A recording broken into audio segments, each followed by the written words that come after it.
Guys, give me a second. Okay. All right, it's lit. Good morning. Good morning. Good morning. Good morning. I am so happy to be here today. Yesterday we did an amazing event.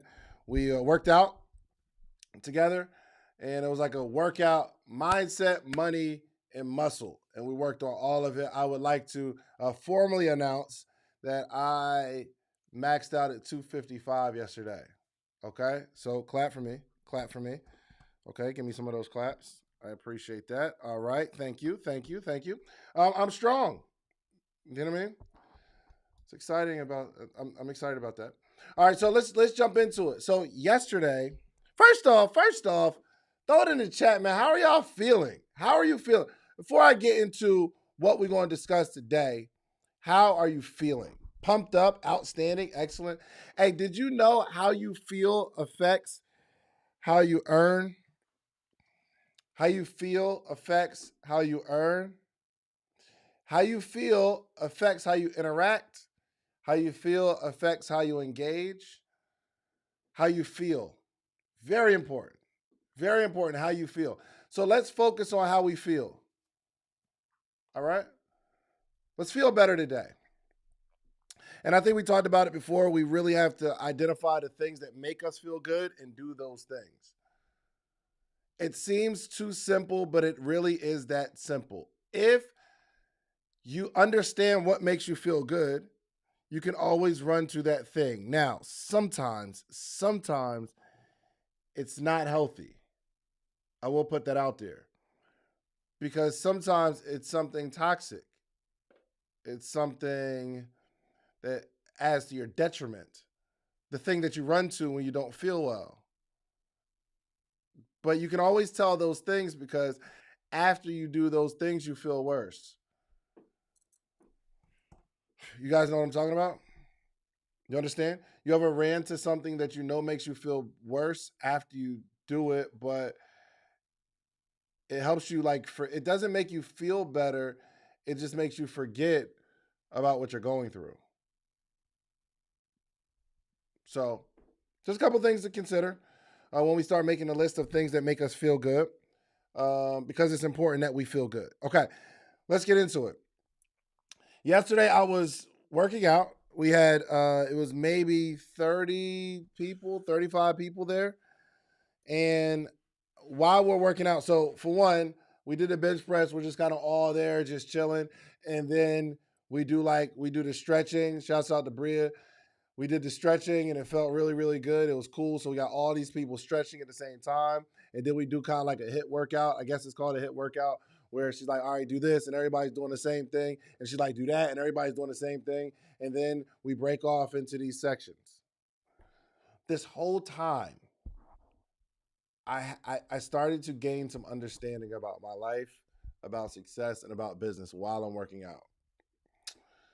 So I realized, wow, there is a missing piece. One, while I was working out, it was a couple times that I did want to quit. I did want to stop. And just to put it out there, Donnie did quit. First off, Donnie has this whole intro, like, we will not quit. And she's like, okay, say, we will not quit. We will not quit. I will not quit. I will not quit. I will go hard. I will go hard. Donnie said, I will not quit. I will not quit. So she's leading it, and it feels amazing. Everybody's pumped up. We start the first exercise, and the first person to quit. The very first person to quit was Dottie. Like, she's in the front too. Like, we're both in the front, and like, we're all doing our workout thing. We're doing our workout. Donnie stops and walks away. Oh my gosh. I am not making this stuff up. But we have the footage. Okay. She is the first one to quit. Yeah, I just wanted to put that out there. But throughout this workout, I realized, man, there are 5 things that you strongly need to consider in our journey of entrepreneurship, and I'll parallel it to working out. Because, and then actually after this, I had the realization, and we had like this workshop portion, and I taught this very thing, and I cannot teach the world something that I don't teach morning meetup. And it really arrested me. And I said, whoa, this is it. I got it. I got it. And I realized that no, we will snitch. No, tell her. Yes, tell her. Anybody that was there, if you was there yesterday, you know she's right in the front, just walks away. But there is a missing link to your success. There's a missing link. There's something missing. And I'm going to go through a couple items that I know you're missing. And I want you to be open and honest and identify which one of these is missing. There is a missing link to your success. It's not that you're just not successful. It's not that your product or service isn't good. It's not that you're just lazy. There's a missing link. Y'all ready? If you're ready, just say I'm ready. If you're ready, I got a chain on today, so I'm in here. I'm in here. I'm ready. Okay. For one, is coaching. You may not be succeeding because you do not have a coach. And what does a coach do? A coach is somebody that guides you. There were a whole bunch of workouts that she had us do that I never did before, and I just didn't know that they existed. The coach got us together and said, this is what we are going to do today. And we did those things. It was the coach that guided us. And a coach actually cuts the learning curve. So if I go to the gym by myself, I'm going to go and I'm just going to figure it out, right? I'm just wandering aimlessly how I do on a regular basis in the gym. But the reason that I actually got a complete workout was because we had a coach in the front of the room guiding us. So some of us are out here coachless, no guidance. Here's what's interesting. You're doing it on your own and you're wondering why you can't succeed, but you are your coach. And would you be coached by you? Would you be coached by you? Think about this. Would you pay you to coach you? If you had split different people, would you pay you to coach you? Well, it's not necessarily a good idea. Especially because you have a certain level of understanding, meaning you can only teach yourself a certain level of understanding. So this is why we're running in a circle, because we are coaching ourselves. And the only thing we know how to do is the thing that we know how to do. So we can't tell ourselves anything better. All we know is what we know. You cannot see the lipstick on your own teeth. So you need somebody from the outside looking. Hey, you got lipstick on your teeth, man. Hey, you got a little something on your mouth. Just wipe it. You don't know. You can't feel the thing on your mouth, but you got a little something on your mouth. And I know you brush your teeth, and I know you wash, you gargle with Listerine. I can tell because I can see it. It's still there. You did your thing, but you can't see this. Now you look crazy because you don't have somebody from the outside looking in a more aerial view of what you're doing, running aimlessly. Coaches are vitally important. Imagine you are running through a maze. You would just have to figure it out. It would take you forever to get through the maze because one, you got to start remembering. Two, you got to endure the frustration in your own mind on how the heck am I going to get out this maze. But what if you have somebody that actually got out the maze and they have an aerial view? They can tell you, go left, go right. No. Go right, go right, go right. Keep going, make a left. They can guide you out of the maze because they have a different viewpoint, a different perspective. I've talked to people who have been struggling. Listen, I don't even got to give it like an example that you don't know. On the morning meetup, every Thursday we do Q&A, right? And on Q&A, someone will have an answer. And after they ask me the question and I give them an answer, they think, whoa, that was it. I got it. And how can I give someone an answer of something they've been struggling with for months in a couple moments, and they say, whoa, I got it. Unlock the key. Why? Because I've been there. And I'm going to save you 6 months. I'm going to save you a year. Like we have this, I announced on the call, we have this podcast summit coming up. We haven't launched it to the public just yet, but we have this podcast summit coming up. You can actually spend the next couple of years learning how to podcast, or you can find a coach to teach you. This is not me selling coaching, okay? Because I don't have anything to sell you right now. But it's very important that you have a coach. You need to find someone that can guide you, somebody from the outside looking in. Got it? So some of us are missing that, but some of us have that, and you're good. That's not the thing that you're missing. High level coach. Second thing, community. Now, we have a community here in the morning meetup. So you all have a community. However, there's even levels to community. I've put this room together, but you have to put your own room together in your own community. So I have a community because I can see you all and I can touch you and I talk to you and you can DM me. I hit you back. We have conversations. Like we do meetups. May 7th, we're getting together.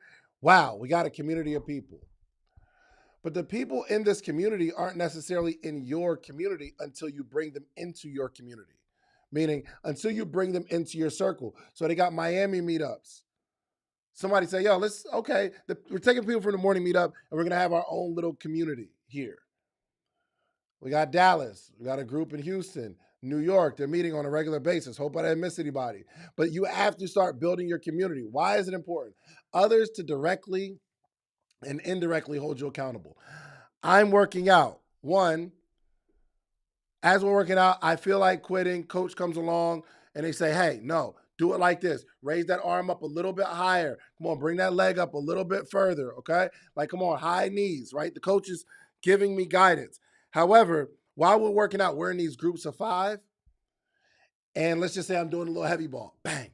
You pick up the ball, take it over your head, you throw it down, you do a half burpee. And that's kind of like a push-up on the actual ball.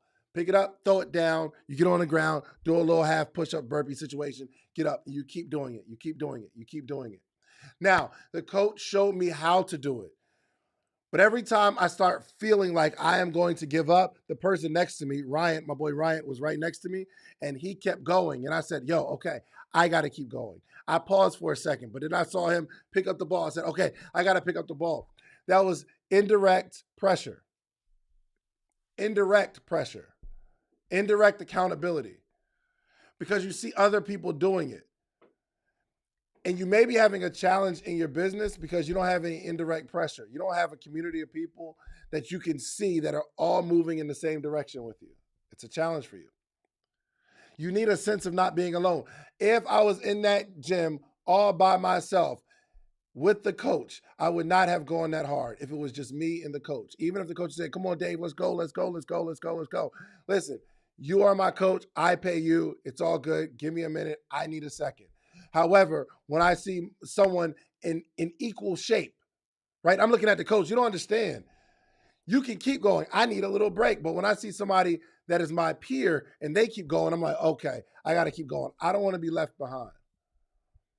I'm okay being left behind when it's just me and my coach. But community is that indirect pressure that you need. So some of you have community but no coach.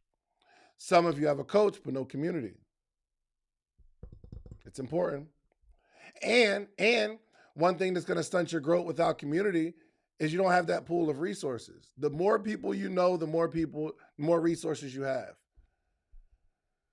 So have you ever needed something and you reach out to your community and someone in your community can have it? Listen, we do it all the time. Hey, somebody says something on the morning meetup and they say, hey, I need this. Does anybody know somebody who can help me in here? And then the chat goes crazy. Oh, I got somebody. Oh, I know somebody here. Try this person. We have a pool of resources in the community. Growth is being stunted because you don't have a community. You need it. How do you find it? Be intentional about finding it. First, be intentional. You need to know who you're looking for. I am looking for podcasters.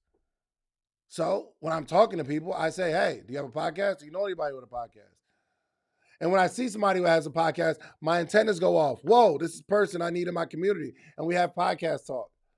Anybody who has a successful podcast and I meet them, we have podcast talk every single time. Period, point blank, without exception. Every time. You got a YouTube channel? Oh, we are going to have YouTube talk. Why?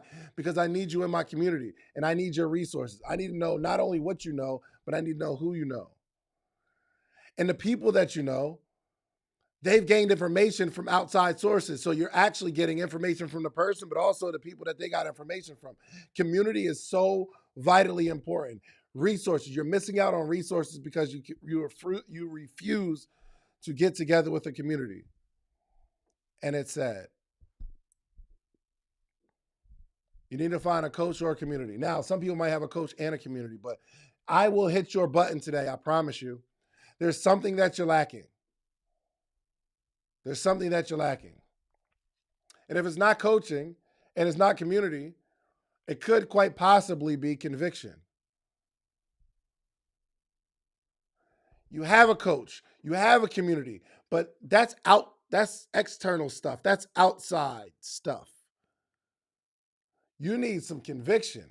There is absolutely no reason why you need to be going hard because you're not convicted about anything.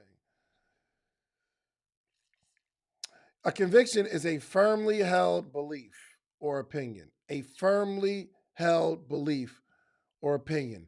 People do not firmly hold their beliefs, they let it go depending on who's around. You believe that this business is going to be successful, but if you talk to somebody else long enough that doesn't believe you, you let go of that belief or opinion.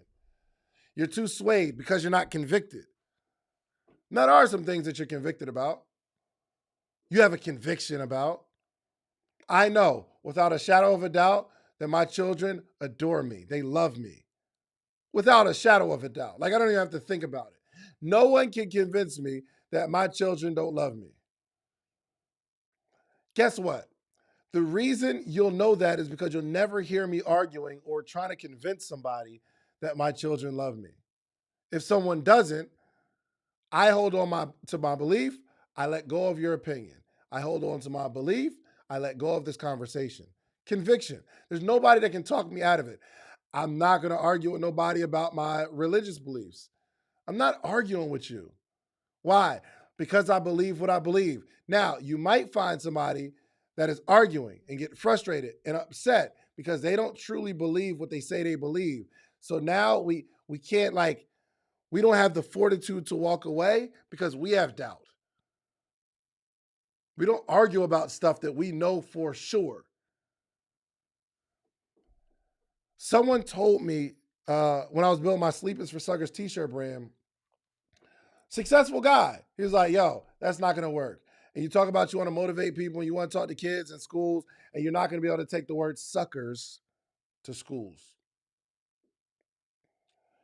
I talked to him for a little while about why this is going to work. He tells me why it doesn't work. I talked to him for a little bit longer why it's going to work because I'm super convicted and I'm passionate. He tells me why it's not going to work. And I said, we'll see. You can't take me off my game. Why? I have a conviction for this thing. Shouts out to my boy Ian Dunlap, Master Investor. He made a post that said podcasters are in trouble, or he's not a fan of people jumping into podcasting. And someone tagged me. Before someone tagging me, he told me, and we had conversation back and forth. And I'm like, man, you are super successful, but you are wrong. And we can have these conversations. He's not going to argue with me. I'm not going to argue with him. We can have a conversation about it. Somebody tag me and say, hey, what do you think? I think he's wrong. That doesn't make him wrong. It makes my conviction strong. It doesn't make me wrong. It makes his conviction strong. And hopefully one day you really start to get convicted about something, because no matter how many coaches you pay for, no matter how many communities you join, you will constantly struggle if there is not a strong conviction. The knowing that this is it. The knowing that you are in the right place at the right time, doing the right thing. It's internal pressure. Coaches, communities create external pressure for you to do the thing because you don't want to look bad in front of people. But that internal pressure says, I don't want to let myself down. And some of you just don't have it. You don't have a conviction. You don't have a strong belief system about the thing that you do. You don't have it. So that's why we jump around and say, well, Dave, you think I should do this business or that business or this business? That shows me that there's no conviction about any of it. And you're going to do something that you will soon quit. you will soon quit because you're not convicted about it. So you need a coach, you need a community, and you need some conviction. Now, imagine if you had all three of those. Could you succeed? Will you succeed? If you had all three of those, coaching, community, and conviction, you know that you know that you know that this is it. Does that equate to success? Answer it. Feel like you're talking to me because I am. I am talking to you. In the chat, is that it? Yes, Sammy. All you need is coaching, community, and conviction. But there's more. 4 is conditioning. Conditioning. Conditioning. Conditioning. Conditioning. Conditioning. You might have a coach, strong community, conviction. You believe that you believe that you believe, but you are not conditioning. When people work, okay, let me go back to this conviction thing, okay? Because I told you I would create the parallel. So while I'm working out, I started having conversations with myself now. So I'm working and I want to quit because this is hard work. I'm not feeling it ever. I talked to my boy Ryan and he said, I said, man, how do you feel? He said, man, whoo, I'm tired, exhausted. He said, I'm never coming back. So the person in my community, they might not like lead me to the promised land. However, sometimes I'm not worried about the coach and I'm not worried about the community, but I start having conversations with myself and I'm saying, I will not quit. I am not a quitter. I don't quit stuff. I can get through this. My body is screaming, but my mind is strong. My will is strong. My body's not feeling it, but the body is physical. It was designed. It was designed to carry this weight. It was designed that way. I'm looking, the people in the gym, I'm telling you, the trainers in the gym, their bodies were so amazing. I would not let my wife walk into that gym. You ain't about to be looking at nobody's body. Not them, not these brothers. Y'all just too swole. You too swole, and I don't like it. You know what I mean? But inside my head, I'm like, there has to be not for my body, but me personally. I am not a quitter. I can get through this. Me personally, I can get through it. It's not about the shape. It's not about me enduring. It's not about me having extra breath. It's saying, I do not quit. I had a conviction. Now, to the conditioning.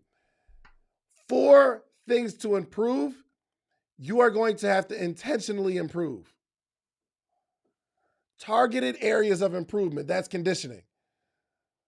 If you're working on your body, you're going to be working on strength, speed, and flexibility. These are 3 different areas of conditioning. You're saying, I'm working on strength because I want to get stronger. I'm working on my speed because I want to get faster. I want to be more flexible. But that takes conditioning. It doesn't just take conviction. It's not just community of people that you go to the gym with. It is not the coach. It's you actually having to go hard, take it to the max, and saying, this is where I'm going to improve. You are going to need conditioning. The challenge is you are good at a bunch of stuff. And the biggest challenge with being good is that it's very hard to get to great because you're not going to work on your conditioning because you're already good.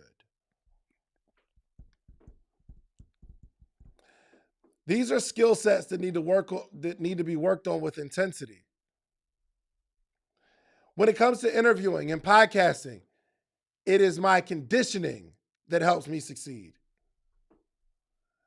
You think that I interview whenever I'm interviewing, but I'm actually interviewing whenever I'm breathing, whenever I'm talking to another human being, when I'm at the restaurant, I am interviewing the waitress. No lights, no cameras, nothing. I walked into the gym yesterday and I realized I talked to the guy and he said, yo, yeah, man, it's me and a couple of my partners. I said, wow, how many partners? He said, it's 5 of us. I said, whoa, 5 people on one business? 5 of y'all. He said, yeah. Well, okay, so how does that work? He said, yeah, we're all trainers.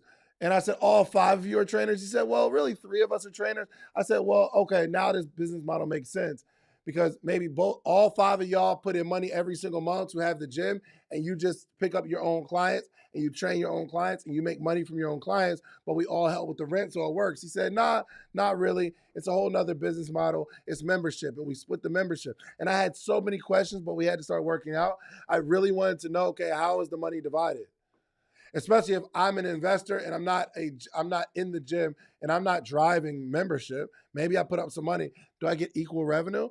When there's a decision that had to be made with 5 people, who wins? You mean to tell me there's no ego ever? This is me, like, with my curiosity. And I find myself interviewing when I'm not interviewing. And other people notice it too. If I meet somebody new, every time I hear it, every time they're like, oh, here he go again. Why? Because this is conditioning. I don't practice whenever I practice. It's all day. All day. Conditioning. Do you know how I knew Chris Brown would be Chris Brown that he is today? Now, outside of all the character stuff and all the stuff that happened in the past. Or Amarion, better example. Amarion is an amazing dancer. Would you agree? And I found out his conditioning is intense. He's always dancing. My boy Real, shouts out to my man Real. He was telling me a story how, because he used to do promotions. And he said Amarion came into his office one day. And he's talking about doing some promotion. He said he's sitting in his chair, like he's at his desk, and Amarion is across from him.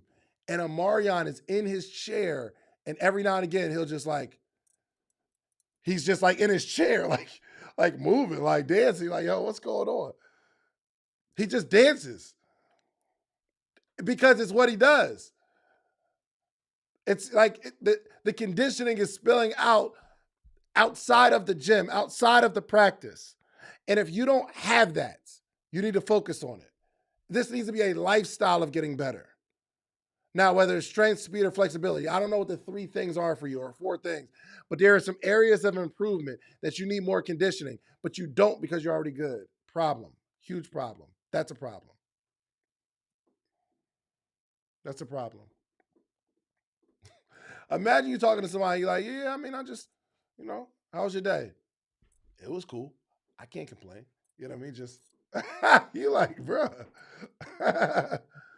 But sometimes when it's in you, it's in you. But this is a skill set. Do me a favor. Put it in the chat. I need, give me 2. We're no more than 2. Give me 2 skill sets that you need conditioning in. 2 areas of conditioning. Because this is where the success is going to come from. I'm conditioning in terms of working on having hard conversations with people. Tough conversations with people has always been an area of challenge for me. So I need to practice it. I'm asking people, how do you deal with tough conversations? I'm approaching more tough conversations consciously. Ready. Good. We need conditioning. Speaking. Some people only speak when they speak, when they get a speaking gig.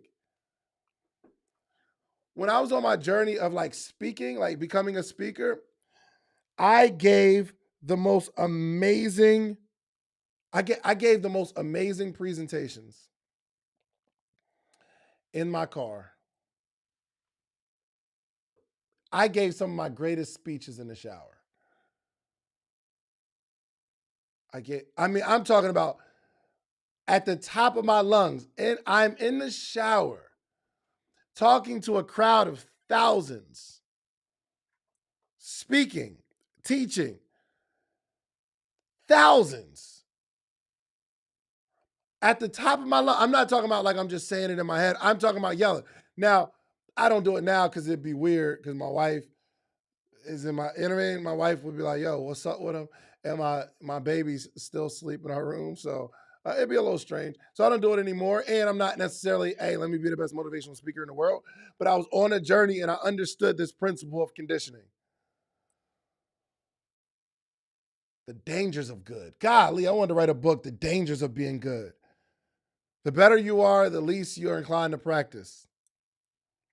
The better, or maybe not even the better you are, the better you think you are. I don't believe Kobe Bryant thought he was the best player in the world. I don't believe it. If he thought he was the best player in the world and there will be nobody else in this world that can compete with him, he would not condition the way he can do. Imagine being a multi-millionaire, money on top of money on top of money. You got a bunch of rings. You're already an elite player. You're well respected in the space, but you miss a shot in a game. You have the track record of being one of the GOATs, arguably one of the best players to ever touch a basketball, but you miss a shot and you go to the gym after the game to practice that shot. What? What would make a person do that? What makes a person do that? Obsession, for sure. Obsession. I think in the back of his mind, he didn't think he was as good as he could be. For however many years he was in the league. That's what drives it. He didn't have the disease of good. I get it sometimes. I'll be honest. I need to condition more. Now that might be it. That might be it. If you have a coach, you got a community, strong conviction, and you are conditioning. You are working hard. You are grinding every single day. But that's not it. We got one more. We got one more. And what is it? Y'all, come on, morning meetup. Y'all know the last C. Y'all know the last C. I don't even gotta say it. Y'all know the last C. Because you can have the greatest coach in the world, most beautiful community with all the resources. You're working really, really hard. You are convicted yourself, but without consistency, none of that stuff matters. You will accomplish marginal success, but how long have you been doing the thing that you've been doing to be great? How long have you been doing it? Question for you. How long did you think it was going to take? So we start and we quit after a year, 2 years. I have the mindset that it's probably going to take me 10 years to accomplish this goal. It's probably going to take me 20 years of consistency. And some people say, yo, well, I've been in this industry for the last 10 years. Not so, because you started and you quit and you started in 2013 and you stopped in 2014. You did something else, picked it back up in 2017, did it a little bit, touched it a little bit, got out of it. 2023, you're launching again. You haven't been in 10 years. You've only been doing the thing about as long as you've been consistently doing the thing, because the clock starts over. The clock starts over. You understand? I can't stop. I don't want my clock to start over. We have to consistently do the thing over and over again if we want to accomplish mastery, if we want to achieve mastery. Listen, consistency creates momentum. Inconsistency kills it. Momentum makes success easier and more automatic. Listen, the whole name of the game in terms of your business is catching some momentum, because it makes it easier. In podcasting, I got some momentum, meaning I got opportunities that other people aren't going to be able to take advantage of because they don't have any momentum. It makes it easier. As you're rolling, you could pick up speed. You can start here and start running, but you won't be in momentum until you start rolling. You start rolling. Momentum. There could be a runner 20 seconds behind you, and you are 5 seconds to the finish line. If you start at the time this person reaches the line, they will roll straight past you. There's somebody behind you. You're starting. But you're saying, I'm going to wait until it's equal, until we are on the same plane. The finish line is only 5 seconds ahead. Who's going to win that race? It's the person who has some momentum. It makes it a lot easier to win. Consistency creates momentum. Inconsistency kills it. And you're not going to succeed without any momentum. You'll maybe have hits or pockets of success, but momentum. It's the momentum. And most of us just aren't consistent. So do me a favor. Tell me which one you're missing. There's a missing link, and you're probably missing a couple of them. But what are we missing? What are we missing? Is it the community? Is it the conviction? I can honestly say I do not have the conviction. You can say, listen, okay, I got the conviction. I know this is going to work. It's in my heart. I'm working hard, but I'm not conditioning. I'm not intentionally growing in a particular area. Conditioning. You're saying my consistency is off. I don't have a coach. A coach and a mentor are not the same either. A mentor will guide you when you ask a question. A coach is responsible for your success. Everybody needs a coach, not necessarily just a mentor. Somebody that's looking at the things that you're doing and constantly focus on your improvement. A mentor wants you to feel good. A coach tells you that there's lipstick on your teeth because they want, before you go out and perform, hey, there's lipstick on your teeth. Hey, remember that move I taught you. Hey, remember, keep your breathing while you're on stage. A mentor says, you can do it. You can be successful. I'm going to inspire you. Let's open it up for questions. Morning meetup. Let's open it up for questions. What we got? Questions, comments, concerns, realizations, thoughts. Let's do it.